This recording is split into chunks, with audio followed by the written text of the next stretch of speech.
こんにちは。大工の翔也です。床と天井が晴れたんでね、今回はキッチンを置いて、その後ろのパントリーですね、無垢の材料の棚なんですけども、それをやって、そして後ろから壁をやっていきます。しょっぱなにね、かっこよくパントリーこう言ってますけどね、パントリーって言ったら食品庫なんですよね。今回は英語で言ったらバックカウンターですよね。キッチンの裏の収納というかね、水屋というか、ここに食器を並べたりキッチンの用具を置いたりね、そういうスペースですよね。それをやってきます。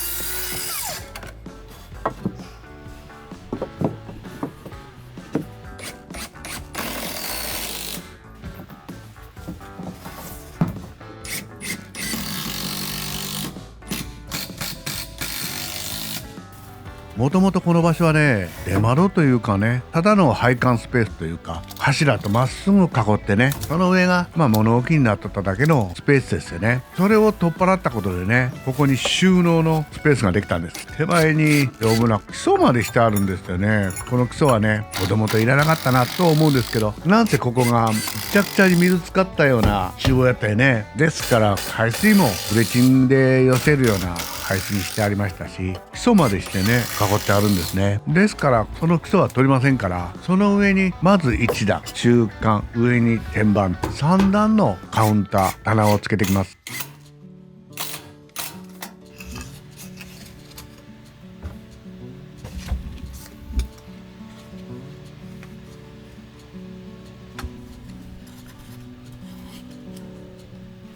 形的にね、棚3段になるんですけども、1段1段がちょっと材質が違うんですね。基礎の上にまず1段するのは部屋に貼った根太レスですね。その根太レスでまず1段目を作ります。棚板として見てもいいですし、床の延長というかね、そして2段目3段目はしっかりしたね、ヒノキの無垢材で作っていきたいと思います。床を張るみたいにね、2枚半ぐらいになりましたかね。貼り合わせて1枚の棚としてね作ります。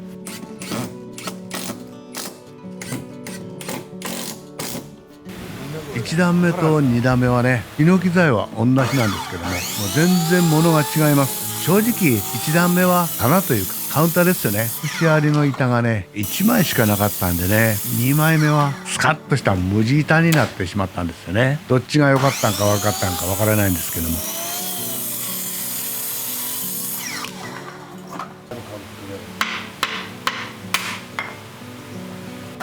でもヒノキの材料というか産地が違うんですよね。この節のある1枚目はクソヒノキになります。2段目の節のない綺麗な板は地元のヒノキです。幅はさほど変わらないんですけどね、節のあるクソヒノキはね、年輪の数数えたんですけどね、170、80本は優にありますよね。180本。この辺だって2段目は全然節ありませんけども、10やっぱり70本ほどしかないんですよね。こんだけ違うんですよね、同じヒノキでも。クソヒノキってね、やっぱ長野の山奥でね、ちょっとずつ成長してね、苦労したようなヒノキなんですよね。それがこの年輪というかね、木目に現れているんですね。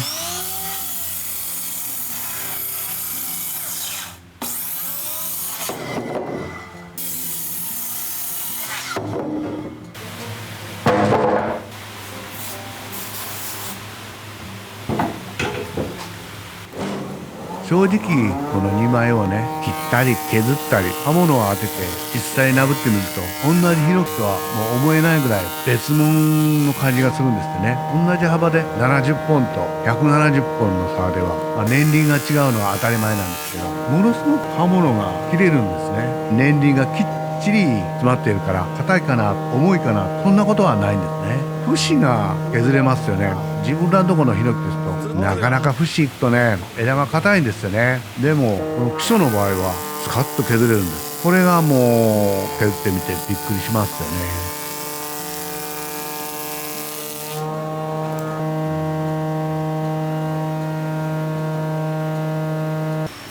1枚目の板はね、両側に木の丸みのある部分がついてるってことでね、これを耳って言うんですけども、正面はねこれを化粧として耳使いますけども、壁に入る部分はやっぱねまっすぐしないと止められないんでね、これも大工の絵で落としていきます。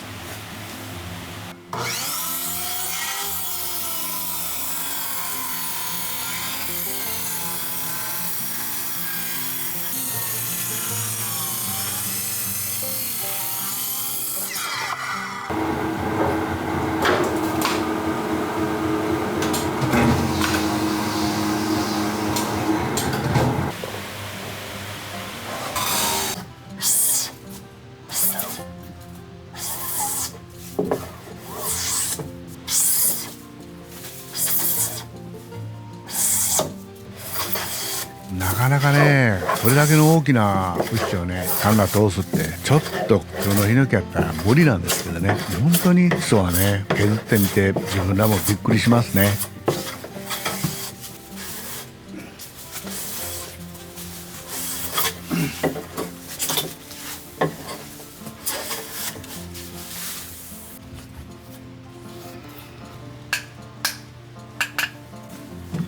枝というかね、出節の部分もカンナで割と楽に削れるんですよね。刃物が無理なく当たるんですよね。艶も出ますしね、油っ気がやっぱしこの辺のヒノキとは別物ですね。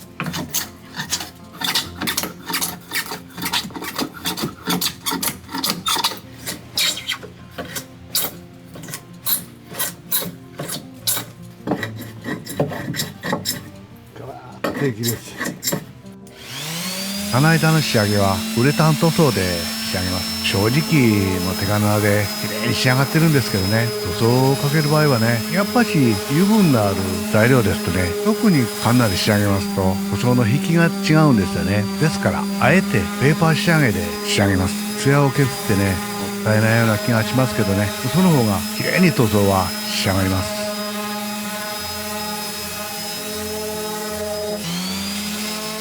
正面のこの皮の部分をね黒い皮を取ってきます。正直真っ白にしてしまったんではね面白くないし、そこそこで色ムラでね耳の部分は仕上げます。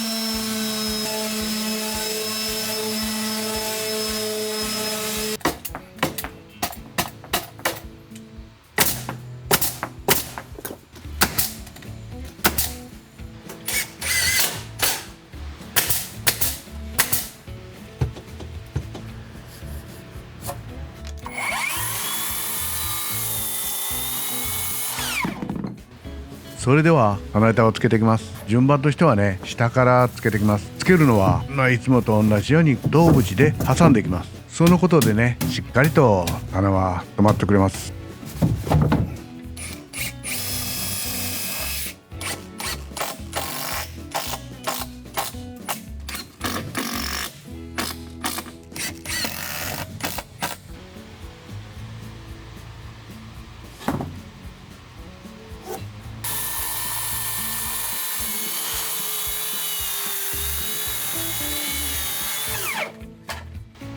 1段目もね同じようにこの壁に挟み込んでいくんですけども、でもこの1段目はね窓から日差が当たるんで割れる可能性があります。ですから両小口ですね、それにしっかりボンド塗って割れ止め処理をねして取り付けていきます。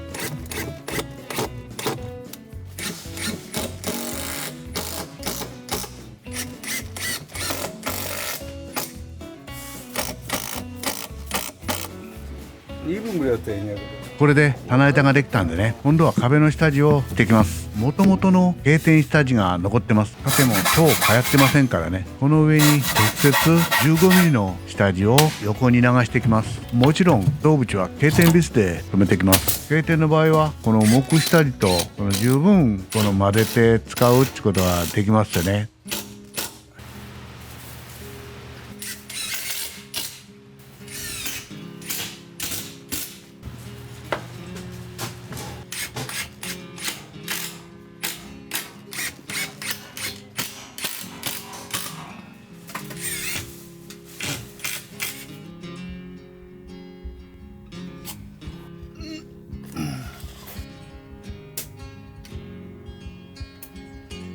あら、今度勉強なあかんね。この基礎レトロってか。クソ膨らんどんやな。この厄介なのが基礎の部分ですよね。この部屋にぐるぐるっとこの基礎が出てます。これがね、経典下地よりも少し出てるんですよね。5ミリとか6ミリ。ですから銅縁を削るとか厚みを割ってやってね、微調整してボンドと、今回はコンクリ釘を使ってましたね。こういう風にピタッとつける場合はコンクリ釘でも十分止まりますね。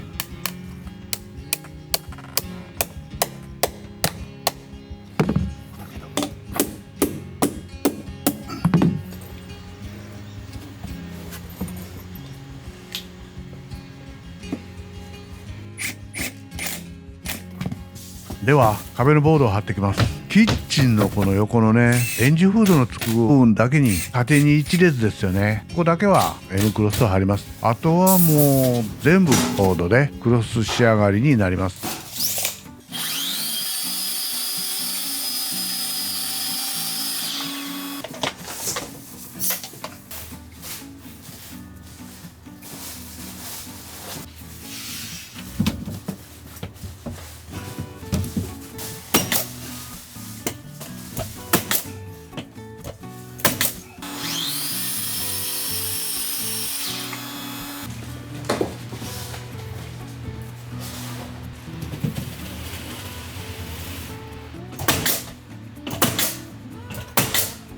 金板周りの壁もクロス仕上げます。ここにね、乾板が入ってたり、やっぱしそういう間仕切りがないっていうことでね、壁と棚が一体に見えますよね。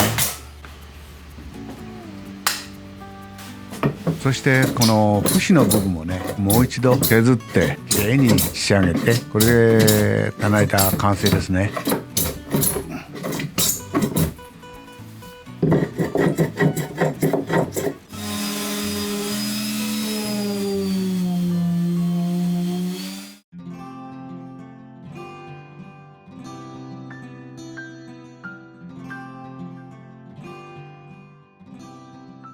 これでキッチンの後ろのパントリーできました。そして周りのね、壁も半分ですけどね、できました。この板もね、ヒノキの出節を使って少し和風にしてみました。あとはね、残りカウンターつけたりね、腰板つけたりして、また残りの仕事やってきます。以上、大工のしょやんでした。